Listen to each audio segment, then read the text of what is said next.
સૂત્રો જે કહી રહ્યા છે મારી પાસે એ એવી માહિતી છે, તેઓ પણ સૌરાષ્ટ્રની 3 દિવસની યાત્રા કરવાના છે.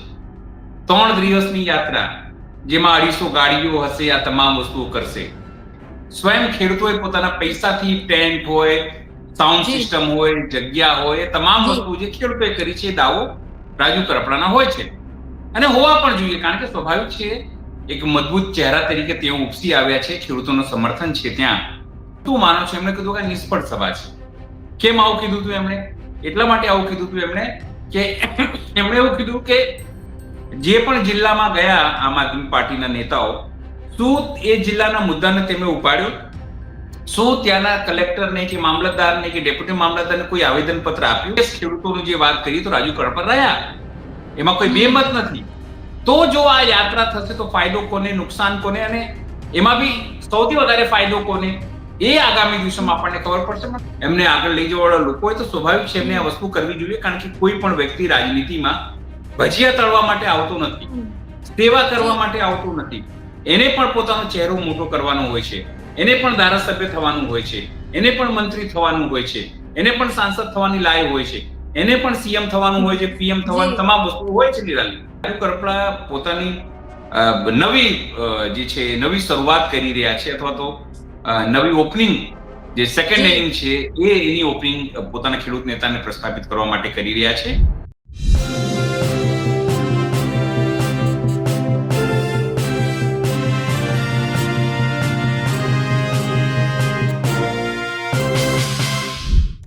આવતીકાલનો દિવસ ગુજરાતની રાજનીતિ માટે મોટો દિવસ છે.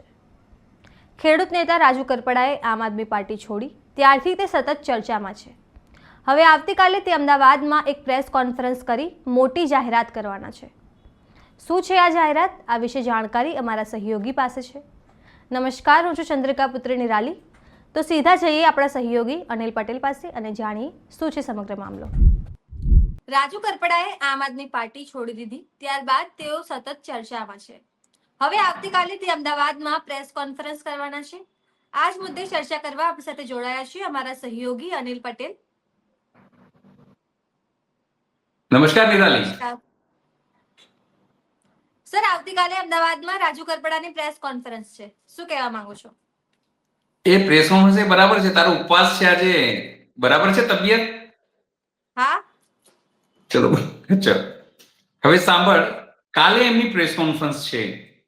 પ્રેસ કોન્ફરન્સ સેના માટે રાખી છે? એક બધા માટે એક રાજકીય ચર્ચાનો વિષય છે, શું કરશે. પણ તમે જુઓ, જે મોટી હોટલમાં એમણે પ્રેસ કોન્ફરન્સ રાખી છે,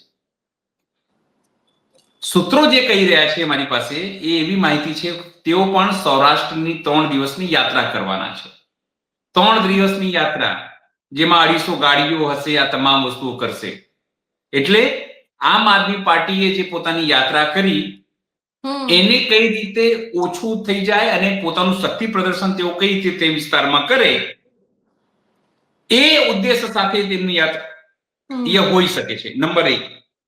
નંબર 2, રાજુ કરપડાની ફેન ફોલોઈંગ સૌરાષ્ટ્રમાં છે એ સાબિત કરવા માટે પણ, કારણ કે મને ખબર છે કે જ્યારે અમે પણ આમ આદમી પાર્ટીની પરિવર્તન લાવો અને ખેડૂત બચાવ યાત્રામાં હતા, ત્યારે આપણને સૌરાષ્ટ્રમાં બી રાજુ કરપડાના કેટલાક ફેન લોકો અમને મળતા હતા અને કહેતા હતા. 2 રીતના ફેન મળતા હતા. એક તો એવું કહેતા હતા કે રાજુ કરપડાએ ખોટું કર્યું છે, એમને પાર્ટી છોડીને ખોટી વાત કરી. પણ બીજો એક વર્ગ એવું કહેતો હતો કે રાજુ કરપડા જે છે એમણે સારો નિર્ણય લીધો છે, એમને યોગ્ય લાગે, ખેડૂતોના મુદ્દા તેઓ ઉપાડતા રહ્યા છે. આ તમામ વસ્તુઓ ત્યાં ચર્ચા થઈ. પણ હવે સવાલ એ છે કે શું રાજુ કરપડા જે છે એ હવે પોતે મોટો ચહેરો બનવા જઈ રહ્યા છે આ સમગ્ર કાર્યક્રમ કરીને? કારણ કે સવાલ એ થાય કે ભાઈ, તમારી પાસે 250 ગાડીઓના ડીઝલ, ગાડીઓના ડ્રાઈવર, 3 દિવસ તમે ત્યાં રહો, તો એનો ખર્ચો આ બધું કોણ ઉપાડશે? શું લોકલ ખેડૂતો ઉપાડવાના છે? જે રીતે રાજુ કરપડા એવું કહે છે કે મારો તો સ્વયં ખેડૂતો જે છે, ખેડૂતો પોતાનો ખર્ચો ઉપાડી રહ્યા છે. જ્યાં જ્યાં સભાઓ થઈ છે, સ્વયં ખેડૂતોએ પોતાના પૈસાથી ટેન્ટ હોય, સાઉન્ડ સિસ્ટમ હોય, જગ્યા હોય, એ તમામ વસ્તુ જે ખેડૂતોએ કરી છે, એ દાવો રાજુ કરપડાના હોય છે. અને હોવા પણ જોઈએ, કારણ કે સ્વાભાવિક છે, એક મજબૂત ચહેરા તરીકે તેઓ ઉપસી આવ્યા છે, ખેડૂતોનું સમર્થન છે ત્યાં. તો આ તમામ પ્રકારની વસ્તુ કરી રહ્યા છે. પણ સવાલ એ છે કે આમ આદમી પાર્ટીની સભા પૂરી થઈ એટલે યાત્રા પૂરી થઈ લગભગ 10, 11, 12 દિવસની, એના પછી તાત્કાલિક જ કેમ? તો જો એમાં પોસ્ટર બોય તરીકે કોણ હતા? તો પ્રવીણ રામ, સ્વાભાવિક છે ને, પ્રવીણ રામ હતા, ઈશુદાન ગઢવી, મનોજ સોરઠિયા, બ્રિજરાજ સોલંકી, આવા તમામ લોકો હતા જે આખી કમાન સંભાળી. અને એવું ગાંધીનગરમાં એનું સમાપન થયું તો એનો શ્રેય લેવામાં આવ્યું કે ભાઈ આગામી દિવસોમાં વધુ ઉગ્ર લડાઈ થશે, તમામ વસ્તુઓ થશે. તો સવાલ એ છે હવે કે રાજુ કરપડા આના માધ્યમથી શું આમ આદમી પાર્ટીને ટાર્ગેટ કરી રહ્યા છે?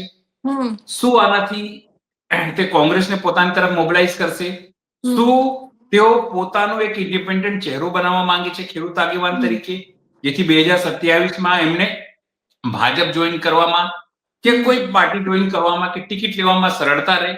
આ એક પ્રેશર ટેકનિકનું કે એક રાજનીતિનું પોલિટિક્સ નું પાર્ટ હોઈ શકે છે. નિરાલી, સવાલ એ છે કે રાજુ કરપડા જે છે એ કેમ આવું કરી રહ્યા છે? એમની પાસે મોટું પીઠબળ કોનું છે? એમની કોના ઇશારે કરી રહ્યા છે? અથવા તો શું સ્વયંભૂ કરી રહ્યા છે?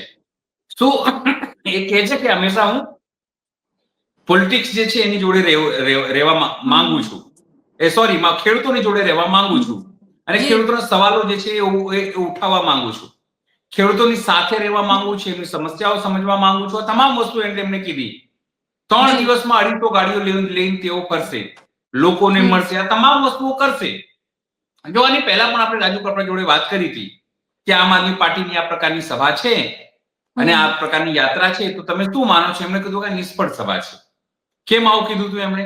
એટલા માટે આવું કીધું હતું એમણે કે એમણે એવું કીધું કે જે પણ જિલ્લામાં ગયા આમ આદમી પાર્ટીના નેતાઓ, શું એ જિલ્લાના મુદ્દાને તેમણે ઉપાડ્યો?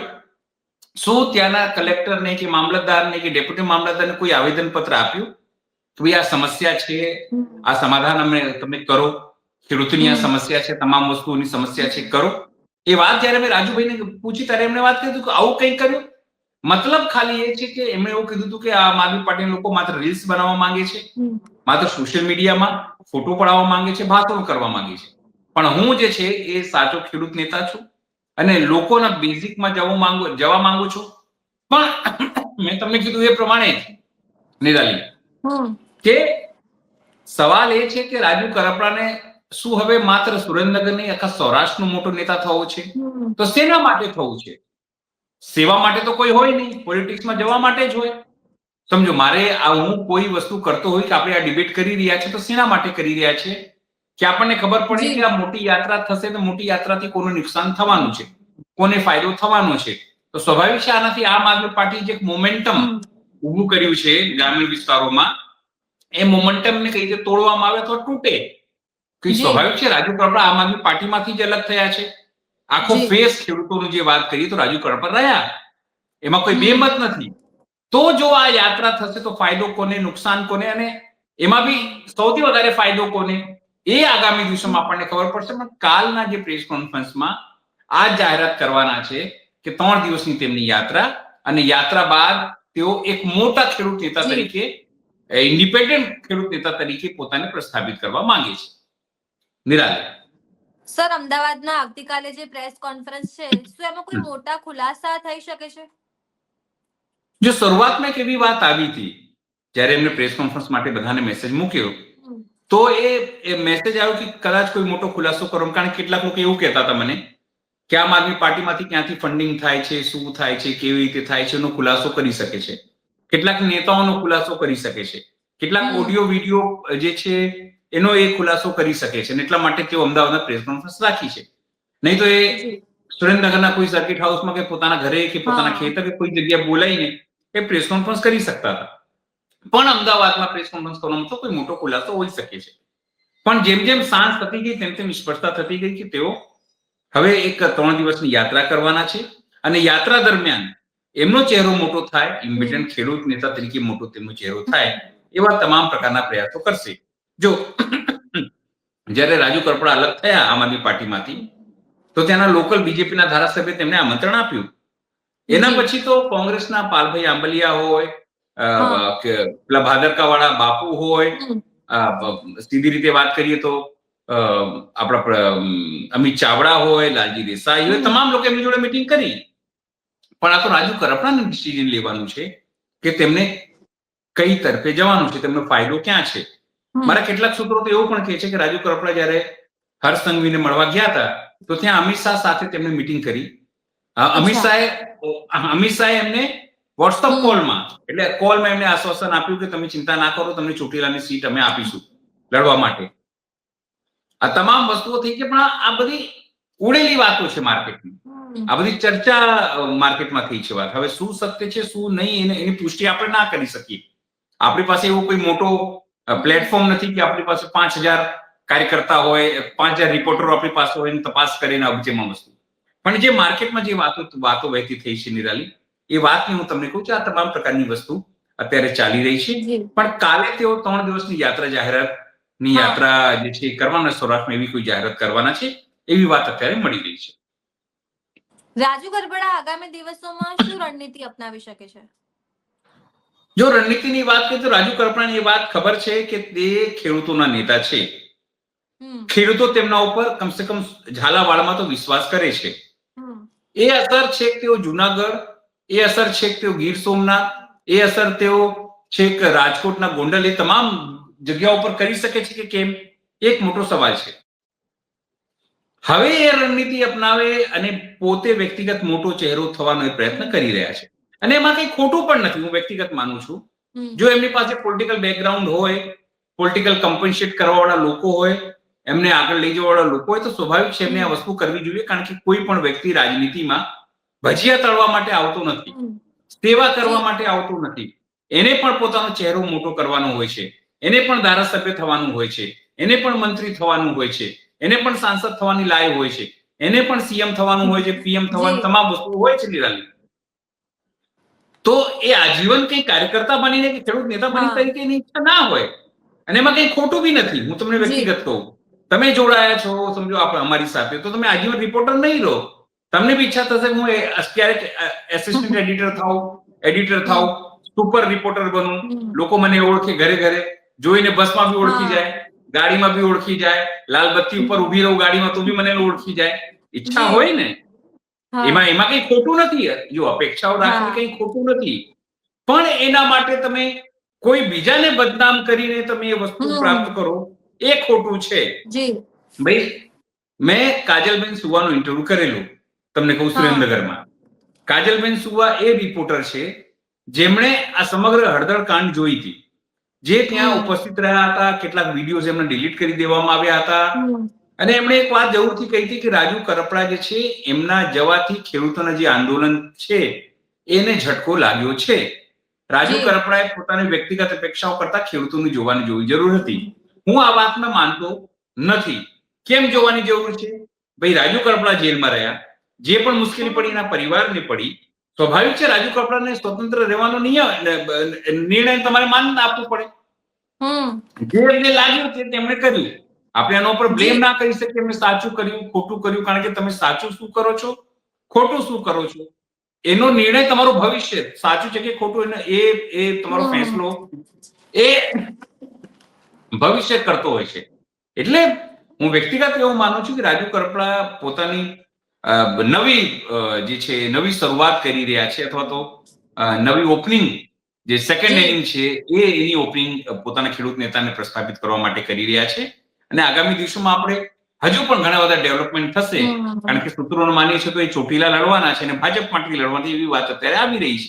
એટલા માટે પોતાનો ચહેરો તેઓ મોટો કરી રહ્યા છે. જે વિવાદ ફ્યુચરમાં, એટલે ભૂતકાળમાં તેમણે ભાજપને ગાળો આપીને કરી હોય, કોઈ કોંગ્રેસ પાર્ટીને ગાળો આપીને કરી હોય, તમામ વસ્તુઓ ભૂંસાઈ જાય અને પછી નવા અવતારમાં તેઓ જન્મે અને ખેડૂત નેતા તરીકે પોતાને પ્રસ્થાપિત કરે. એના માટેની તમામ કવાયત કે વસ્તુઓ એને ગણી શકો છો. સર, છેલ્લો પ્રશ્ન છે, રાજુ કરપડા આગામી દિવસોમાં કઈ પાર્ટીમાં જોડાઈ શકે છે? સીધી રીતે જો બધાને એવો જ પ્રશ્ન છે, મને નહીં, તમને નહીં, આપણા દર્શકોને પણ, સુરેન્દ્રનગરના એક વ્યક્તિઓને પણ જે લોકો એમના નજીક ખૂબ છે નિરાલી, એમને ખબર છે કે તે આજે નહીં તો કાલે એ ભાજપમાં જ જશે. એમને ખબર છે કે સત્તામાં રહીશું તો જ મલાઈ ચાખીશું, તો જ લાલ બત્તી વાળી ગાડી મળશે, તો જ તમે ખેડૂતોના કામ કરી શકશો. કેટલું કરી શકશો એ સમય બતાવશે કે તમે પણ બીજાની જેમ કઠપૂતળીની જેમ કામ કરશો, એ સમય બતાવશે. પણ લોકોના કામ થાય, ખેડૂતોના કામ થાય, એના માટે એ ભાજપમાં જશે એવું સ્ટ્રોંગ સૂત્રો કહે છે. મારા કેટલાક મિત્રો પણ ત્યાં છે. એ કે રાજુ કપડાની કઈ નહીં જાય, કોંગ્રેસમાં બી નહીં જાય.